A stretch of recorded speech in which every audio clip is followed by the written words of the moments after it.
새해가 이제 지나가고 있죠. 세우셨던 계획들은 잘 지켜나가고 계십니까? 어찌 다이어트는 이렇게 3일 만에 끝나는 건지. 네.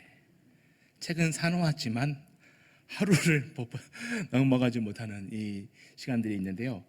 그 많은 계획들 중에서도 먼저 우리가 예배가 온전히 회복되는 은혜의 새해가 되기를 간절히 소망합니다. 우리가 드리는 예배, 하나님이 기뻐 받으시는 예배, 이 예배를 통하여서 우리 삶이 다시 한 번 더 하나님의 축복의 길로 걸어갈 수 있기를 간절히 소망합니다.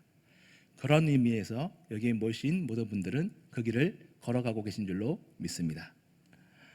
오늘 본문에서 로마 교회는요, 내부적인 위기와 외부적인 공격으로 인해서 어려움을 당하고 있는 상황이었습니다. 내부적 위기란 유대파 그리스도인들과 헬라파 그리스도인들의 분열의 위기였습니다. 로마 교회가 어떠한 교회였습니까? 오순절 성령께서 마가의 다락방에 모인 성도들에게 임하시어 120명의 성도들이 성령의 충만함을 받게 됩니다. 그 자리에 있던 사람들 중에 자신이 살고 있던 로마로 돌아간 유대인들로부터 로마 교회가 시작되었던 것으로 학자들은 결론을 모으고 있습니다.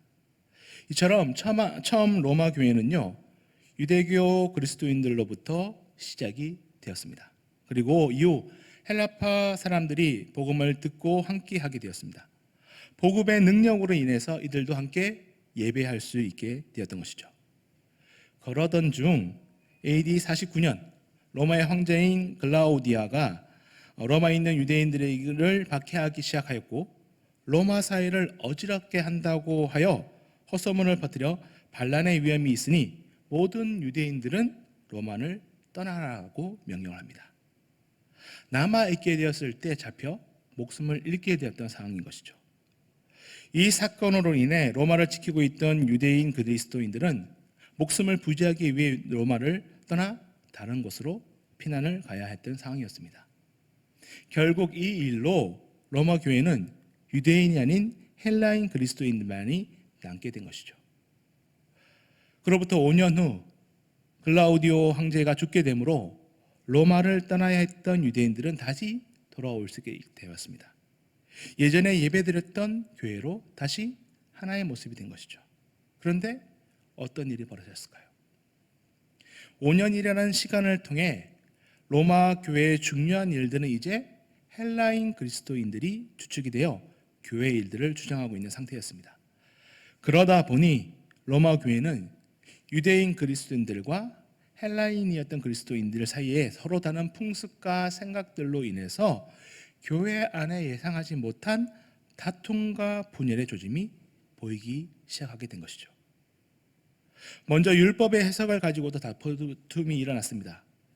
유대인 그리스도인들은 할례를 받지 않으면 안 된다라고 강하게 주장하였죠. 하지만 헬라파 그리스도인들은 할례는 유대인들의 풍습일 뿐 그 그리스도인으로서 반드시 갖추어야 할 자격이 요건도 아니요, 더 나아가 구원과는 상관이 없다는 입장을 주장하면서 주도권을 뺏기지 않으려고 서로 자기의 주장을 내어놓고 있던 상황이었습니다. 이처럼 할례 한 가지 문제만으로도 치열한 변론과 주장이 이어졌고, 이 문제는 점점점 더 큰 갈등의 상황으로 이어져 갔던 것입니다. 이것이 내부적인 문제의 상황에 놓여있던 로마 교회였습니다. 또한 외부적인 요인으로는 당시 시대의 흐름으로 사상으로 잘 대두되었던 영지주의자들이 거친 공격으로 교회를 흔들고 있었던 상황이었습니다. 영지주의자들은 자신만이 구원에 이르게 하는 비밀스러운 지식을 가지고 있다라고 주장하면서, 영지주의는 이러한 헬라의 철학과 동양 이교의 사상들, 그리고 애굽, 인도, 페르시아, 이원론적 우주론까지 유대교적 사상이 가미된 혼합주의적 철학 체계를 발전하면서 많은 사람들로 인하여서 이것이 진정한 진리임을 얘기해 주었던 것이죠. 심지어 교회 사상까지, 기독교 사상까지도 영지주의에 포함시켜서 새로운 종교 철학으로 사회를 물들이고 있었던 상황입니다. 영지주의는 이렇게 주장하였습니다. 영은 순수하고 선한 것이며 신비한 것인데 반해 물질, 육체는 약하고 타락한 것이라는 이원론적 사상을 주장하면서 육신의 타락을 용인해 줍니다. 이를 통하여서 극단적인 금욕주의를 추구하거나 반대로 쾌락주의를 주장하며 교회를 위협하고 있던 상황입니다. 이 영지주의의 많은 영향력으로 인해서 더 큰 문제는 육체를 죄악시한 결과로 예수님의 인성과 성육신을 부인하고 예수님은 단지 사람처럼 보여진 것에 불과하다는 가연설을 주장하므로 예수님이 잠시 인간의 모습만 빌렸을 뿐 진짜 인간은 아니었다라고 예수님의 인간되심을 공격하였던 상황인 것이죠. 영혼만이 오직 중요한 것이고 육체는 불필요하다는 것이 그렇게 주장하므로 예수님이 이 땅에 오심을 인정하지 않았다는 것입니다. 이처럼 로마 교회는 안과 밖에서 일어나는 문제들로 인해서 교회가 해야 하는 정작 교회가 분명히 붙들고 나아가야 하는 일은 잊어버리고 허송세월을 보내고 있던 상황이었습니다. 로마 교회의 안과 밖의 문제로 인해서 아무런 힘을 교회가 발휘하지 못하고 있는 안타까운 상황이었습니다. 할레파와 무할레파가 나뉘어져 예복을 회복하지 못하였고 하나님이 기뻐하시는 복음의 삶을 살아가지 못하였으며 영지주의자들의 공격으로 인해 참된 복음이 막혀있는 상황으로 인해서 로마 교회는 진정한 교회의 역할을 잘 감당하지 못하고 있는 상황이었다는 것입니다. 지난 2년간 교회는 코로나로 인해서 바이러스의 확산을 초래하는 의식 없는 집단으로 공격받을 때가 있었습니다. 그러는 사이 교회는 이미 그 이미지는 추락하게 되었고 사회가 오히려 교회를 걱정하는 상황에 놓여져 있었습니다. 그러나 이제는 교회가 사회의 이러한 시선에 응답해야 할 때가 되었다고 생각을 합니다. 오늘 본문에 드러나고 있는 모든 상황을 잘 알고 있었던 사도 바울은요, 그런 로마 교회를 향해 또 우리를 향해 1절의 말씀으로 권면합니다. 그러므로 형제들아, 내가 하나님의 모든 자비하심으로 너희를 권하노니 너희 몸을 하나님이 기뻐하시는 거룩한 산 제물로 드리라. 이는 너희가 드릴 영적 예배니라. 아멘. 우리가 하나님께 온전한 예배자로 서야 할 때인 줄로 믿습니다. 2022년 우리에게 주신 많은 것들, 건강과 시간과 물질과 삶을 통해서 하나님을 예배하며 살아가시는 왕중의 모든 성도님들 되시기를 간절히 소망합니다. 사도 바울은요, 이처럼 로마 교회가 내부적인 분쟁과 외부의 공격으로 어려움을 당하고 있다는 것을 알고 있었습니다. 그러하기에 교회의 원래 목적에 집중하고 시간을 아껴 하나님이 기뻐하시는 삶이 무엇인지를 깨달아야 한다고 가르쳐주고 있습니다. 그리고 모두가 힘을 합하여 참된 예배를 회복하고 복음 전파에 다시 힘써야 함을 오늘 말씀을 통해서 가르쳐주고 있다는 것이죠. 성도의 가장 중요한 의무는 그리스도인들이 꼭 기억해야 할 것은 하나님이 기뻐하시는 예배를 올려드리는 것인 줄로 믿습니다. 하나님이 기뻐하시는, 하나님이 받으시는 예배를 회복해야 하는 것이죠. 예배가 기본입니다. 교회의 참된 목적은 하나님을 예배하는 것에 있는 것이죠. 그렇다면 우리가 예배를 통해서 깨닫게 되는 것이 무엇일까요? 이 시간 예배로 나오면서 어떤 기대함으로 나오셨습니까?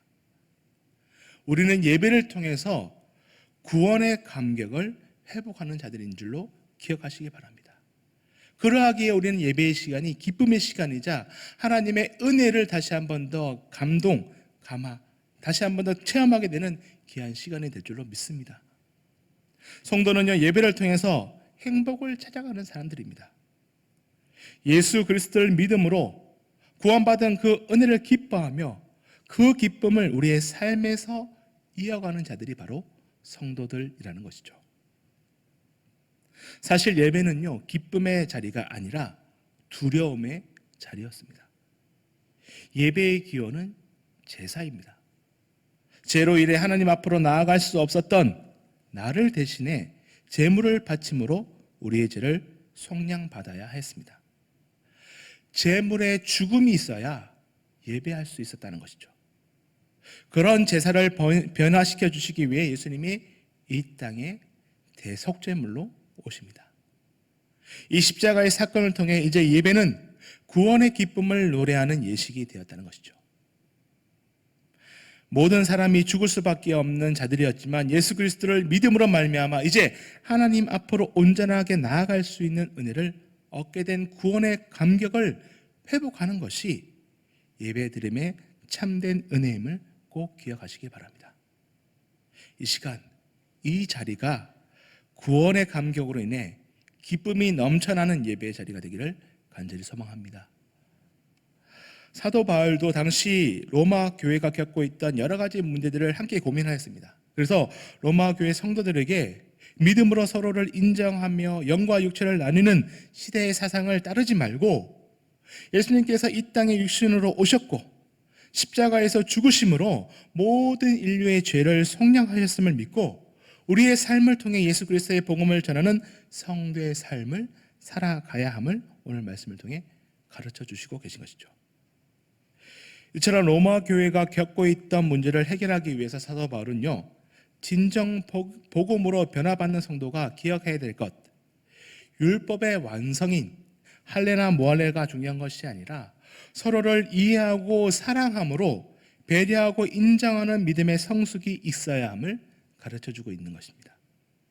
그리고 신학적으로는 영과 육신을 나누고 따지는 헛된 세상의 기준에서 벗어나 하나님이 진정으로 원하시는 예배, 기뻐 받으시는 영적인 예배를 회복해야 함을 가르쳐주고 있는 것입니다. 유대인과 헬라인으로 나뉘어서 할례가 중요하다, 아니다를 따짐으로 분열되어가는 로마 교회를 향해서 또 그리고 영과 육으로 나뉘는 세상 속의 그 사상으로 통해서 그 겉에서 벗어나 하나님께 자신의 삶을 온전히 드리는 것, 하나님의 진리의 말씀을 내 삶에 온전히 완성시킴으로 예수님처럼 거룩한 산 제물이 되는 나의 삶을 아낌없이 하나님께 내어드리는 그 삶을 통해서 이웃을 내 몸과 같이 사랑하고 각자에게 주어진 그 자리에서 하나님을 예배하는 자로, 하나님을 드러내는 자로, 하나님의 구원을 감사해내는 자로 살아가는 성도의 삶이 중요하다라고 가르쳐주고 있다는 것을 기억해야 합니다. 2022년 하나님을 참되게 예배함으로 구원의 은혜를 회복하시길 간절히 소망합니다. 온전한 예배를 통해 구원받은 자의 기쁨이 넘쳐나시는 왕중의 성도님들 되시기를 간절히 소망합니다. 우리가 먼저 예배자로 온전히 그 기쁨을 회복해야 될 줄로 믿습니다. 더 나아가 이제 이 예배의 행복, 기쁨을 우리가 살아가는 그 자리에서 세상 사람들에게 나누어 줄 수 있는, 덜어낼 수 있는 믿음의 삶을 살아가야 할 줄로 믿습니다. 예수님께서도요, 분명히 말씀해 주셨습니다. 요한복음 4장 23절의 말씀, 24절의 말씀인데요, 아버지께 참되게 예배하는 자들은 영과 진리로 예배할 때가 오노니 곧 이때라. 아버지께서는 자기에게 이렇게 예배하는 자들을 찾으시니라. 하나님은 영이시니 예배하는 자가 영과 진리로 예배할지니라. 아멘. 하나님을 예배하는 것은요, 장소에 내 모습의 모양이 아닌 영과 진리로 예배하는 것이 중요한 것임을 가르쳐 주십니다.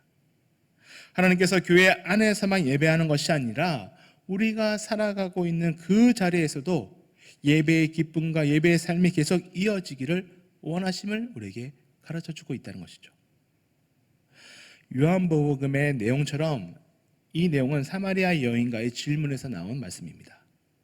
예수님께서 당시 로마 교회에게도 이 말씀을 같이 해답으로 전해주시고 있는 것 같은데요, 요한복음에 나타난 예수님의 가르침은요, 어떠한 곳에든지 하나님을 예배할 수 있음을 가르쳐 주시므로 예배의 기쁨을 먼저 회복시켜 주십니다.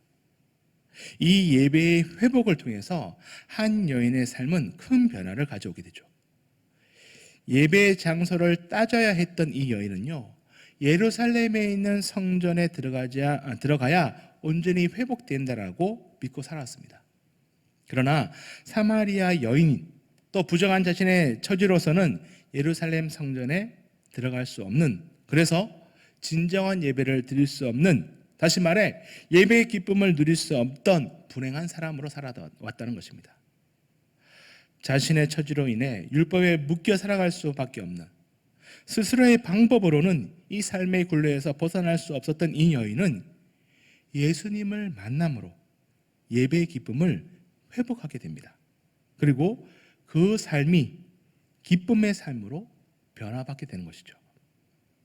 예수님께서 회복시켜 주셨던 예배의 기쁨으로 인해서 예수님을 그냥 지나가던 나그네에서 구원자요 주인으로 고백합니다.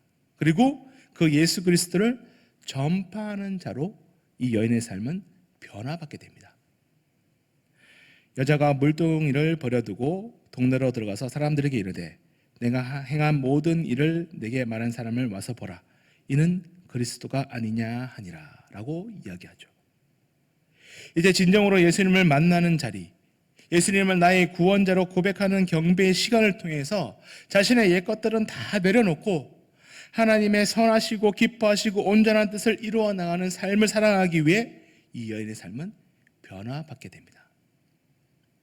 이처럼 우리도 예배를 회복함으로, 이 예배의 기쁨을 회복함으로 하나님께서 맡겨주신 사명을 이루어 나가는 살아있는 예배를 통해 하나님이 기뻐하시는 뜻을 이루어 나가는 삶을 살아가야 함을 분명히 가르쳐 주시고 있다는 것입니다. 이처럼 참된 그리스도인들은요, 예배를 통하여 세상과 구별되는 은혜를 덧입고 살아가는 사람들입니다. 세상 속에서 살아가지만 세상에 속한 자가 아니라 세상을 이기고 변화시켜 나갈 수 있음을 꼭 기억하시기 바랍니다. 2절에도 말씀하시죠. 너희는 이 세상을 본받지 말고 오직 마음을 새롭게 함으로 변화를 받아 라고 말씀해 주십니다.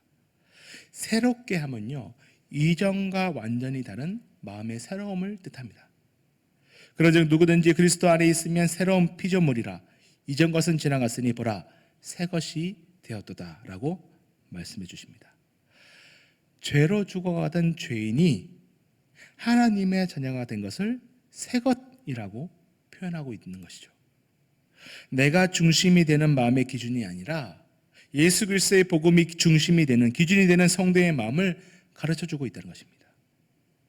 이전에는 땅에 속하였다라면 이제는 하나님의 나라에 속한 완전한 다른 존재가 되었다는 것을 새 것이라고 표현하고 있다는 것이죠.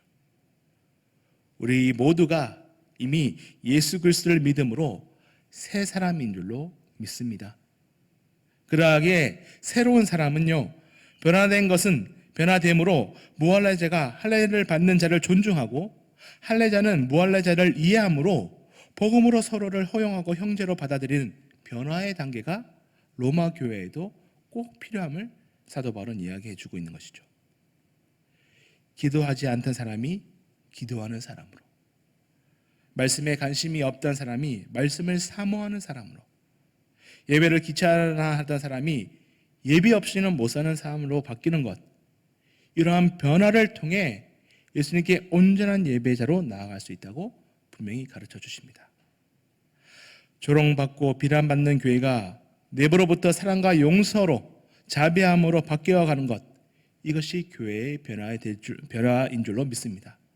이 변화를 통해 세상이 교회를 새롭게 보게 되는 것, 교회가 세상의 빛과 소금의 역할을 꾸준히 이루어 나갈 때 세상은 이 변화를 반가워할 것이고 다시 교회를 존중하게 될 것입니다. 예전에 제가 배를 하나 타고 청년시장 때 다녔던 데가 있는데요, 중고차를 구입해서 창원 부모님이 계셨던 곳으로 내려간 적이 있습니다. 그날도 다시 서울로 올라오기 위해서 고속도로를 타고 올라오고 있는데 한 10분쯤은 달렸을까요? 차가 이상하게도 계속 오른쪽으로만 가려고 하는 것입니다. 그래서 쉼터에 잠시 차를 세우고 차량을 하긴 했는데 오른쪽 뒷바퀴에 바람이 다 빠져 있었다는 것을 확인할 수 있었습니다. 요즘 차량에는 시스템이 좋아져서 공기압을 표시해 주는 표시등이 있죠. 그래서 타이어 공기압이 낮아지면 계기판에서 경고등이 떠서 빨리 공기를 채워달라고 알려줍니다. 하지만 그때만 해도 그런 표시가 없었습니다. 그래서 타이어에 바람이 빠지게 되면 핸들도 무거워지고 많은 소음도 발생을 합니다. 차는 제 속도를 내지도 못하죠. 이때 어떻게 하면 차가 다시 잘 달릴 수 있을까요? 하시는 것처럼 바람을 다시 채워 놓으면 됩니다. 바람만 다시 채워 놓으면 타이어가 정상적으로 잘 돌아갑니다. 교회도 마찬가지라고 생각합니다. 교회 안에 사랑이 사라지고 성령의 은혜가 사라지면 기도 소리가 사라지고 찬양이 사라집니다. 이제 다른 소리가 들려오기 시작하죠. 불평의 소리, 불만의 소리, 다툼의 소리가 교회 안에서 시작됩니다. 교회 안에 다른 소리들이 나온다고 하면 교회를 포기해야 할까요? 아니죠. 성령의 바람으로 다시 채워넣으면 될 줄로 믿습니다. 바람 빠진 타이어에 공기를 채워 넣듯이 교회에 다시 성령의 은혜와 기도와 찬양과 말씀과 예배를 채워 넣는 것. 어떻게 해요? 예배를 통해 먼저 우리가 감사를 회복하게 될 때에 우리의 예배가, 우리의 교회의 이 기쁜 소식들이 점점점 더 채워질 줄로 믿습니다. 이 감사는 하나님의 말씀이 우리의 삶을 주장하게 또 하시고, 그래서 우리들이 세상을 보는 안목을 달라지게도 하시고, 세상의 높음과 세상의 많음을 부러워하는 것이 아니라 하나님이 원하시고 기뻐하시는 뜻이 무엇인지를 늘 묵상하며 그 뜻을 이루어내기 노력함으로 세상의 빛과 소금의 사람을 살아가게 할 줄로 믿습니다. 우리 안에 먼저 예배를 통하여서 감사를 회복하는 것, 이 감사를 통하여서 이 성전 안에, 우리의 삶 안에 하나님의 뜻으로 꽉 채워나가는 예배자의 삶을 회복하시기를 간절히 소망합니다. 그렇다면 하나님이 받으시는 참된 예배에 성공하기 위해서는 어떻게 해야 될까요? 오늘 본문의 말씀 1절에 너희 몸을 하나님이 기뻐하시는 거룩한 산 제사로 드리라 라고 얘기를 합니다. 이것이 하나님이 받으시는 영적 예배라고 얘기하는 것이죠. 이 예배를 받으신다라고 말씀하십니다. 여기서 산제물은 구약 시대에 짐승을 잡아드렸던 죽은 제사와 대비가 됩니다. 우리의 삶을 하나님께 드리라는 것이죠. 우리가 살아가는 그 삶 자체, 이것은 구약의 제사와는 질적으로 다른 것입니다. 산제물이란 죽어가던 인간이 그리스도의 십자가의 부활의 은총으로 말미암아 그리스도 자체가 되었으니 이제 우리의 몸으로 우리가 나아가는 그 우리의 삶을 통해 하나님께 헌신하고 봉사해야 함을 가르쳐주는 말씀이 됩니다. 구약에서는 하나님이 가장 즐겁게 해드릴 수 있는 것은요, 제물을 바치는 길이었습니다. 생명을 죽여 희생 제물을 드림으로 하나님을 기쁘게 해드릴 수 있었습니다. 그러나 예수님의 십자가 지심으로 이제 더 이상 피의 제사는 드리지 않습니다. 사도 바울은 그러하기에 우리를 드리는, 우리의 삶을 드리는 우리가 산 제물이 되어 하나님께 온전히 우리를 드려야 한다고 권면하고 있는 것이죠. 살았다라는 것은요, 예수님을 믿음으로 구원받아 새롭게 되었다는 뜻입니다. 그러하기에 예수님을 믿지 않았을 때는 죽은 몸이었습니다. 하지만 하나님의 자비하심으로 부르심을 받아 하나님의 자녀가 됨으로 이제는 우리가 산 제물, 산 몸이 되어서 우리의 살아있는 삶 자체를 하나님께 드리는 예배자로 살아가기를 우리에게 분명히 가르쳐주고 있다는 것입니다. 예전에 하나님을 모르고 살아왔던 모습은 이제 모두 다 버리고 예수님을 믿음으로 살아나게 된 우리가 언제 어디서나 하나님을 따르고 드러내는 삶을 통해서 하나님을 온전히 예배하는 자로 살아가는 것, 그것이 바로 우리가 하나님께 드릴 영적 예배임을 꼭 기억하시기 바랍니다. 하나님이 기뻐하시는 예배, 영적 예배는 하나님 앞에 합당한 우리의 삶인 줄로 믿습니다.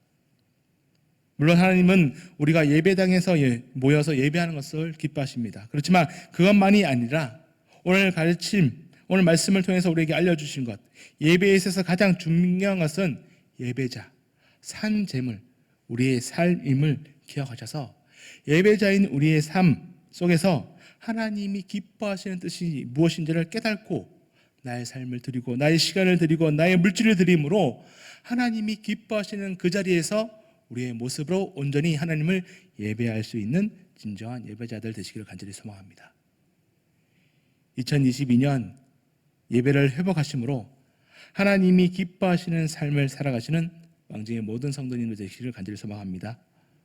우리는 예배하는 이곳에서만이 아니라 우리가 살아가는 모든 곳에서 하나님을 닮아내는 산 제물 되어서 우리의 모습을 통해서 하나님의 은혜를 드러낼 수 있는 귀한 예배자들 되시기를 간절히 소망합니다. 사도 바울이 고백한 것처럼 하나님이 받으시는 예배를 올려드리는 것, 이것이 우리의 가장 큰 목표가 되기를 소망합니다. 다양한 모습으로, 다양한 상황 속에서 하나님을 드러내는 것, 모든 곳에서 하나님의 역사가 우리의 삶을 통해 이어져 나갈 수 있기를 간절히 소망합니다. 우리를 부르신 것도 하나님이시지만 우리를 보내시는 것도 하나님의 역사하심을 깨달아 우리가 서 있는 그곳에서도 살아있는 예배를 드리심으로 하나님의 역사가 우리의 삶을 통해서 늘 언제나 이어지고 더욱더 풍성해지시는 왕중의 모든 성도님들 되시기를 간절히 축복합니다. 기도하시겠습니다. 하나님 감사합니다. 우리가 산제물 되기를 소망합니다. 예수님이 이 땅에 오셔서 모든 죄를 사하셨던 것처럼 이제 그 믿음을 통하여서 우리가 하나님이 기뻐 받으시는 산제물 되었음을 고백하오니 주님, 우리에게 주신 시간과 물질과 삶을 통해서 하나님을 온전히 예배할 수 있는 믿음의 사람들 에게 은혜 더하여 주시옵소서. 우리가 밟는 그 땅에서 하나님의 복음이 전파되기를 소망합니다. 우리의 모습, 우리의 언행, 우리의 시선을 통해서 하나님의 귀한 복음이 흘러나가기를 소망하오니 우리가 어디에 있든지 하나님이 기뻐 받으시는 예배자로 살아갈 수 있는 왕중의 성도님들 되게 인도하여 주시옵소서. 예배를 회복하기를 소망합니다. 구원의 기쁨을 회복하기를 소망합니다. 언제나 우리가 이 기쁨 속에 살아가는 믿음의 사람들 되게 하여 주시사 우리가 구원받은 자로 세상을 힘있게 향하여 달려나갈 때 우리와 함께 하시는 하나님의 은혜로 더욱더 풍성한 은혜의 삶을 살아갈 수 있는 우리 모두가 되게 역사하여 주시옵소서. 언제나 우리와 함께 하시는 예수 그리스도의 이름으로 기도드리옵나이다. 아멘.